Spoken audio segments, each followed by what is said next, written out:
বাবা, তোমার মেডিসিন নেওয়ার টাইম হয়ে গেছে কিন্তু।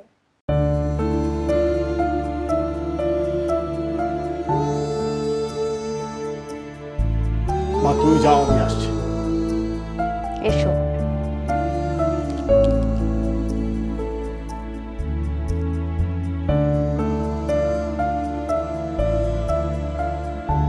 কি যেন বলছিলেন আপনি?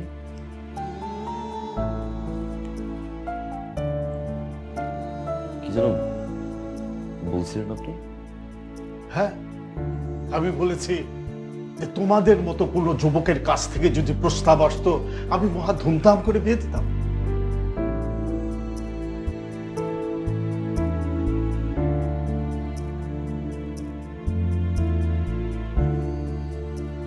মানে আমি রাজি হলে আপনি এই বিয়েতে রাজি হবেন, এই তো?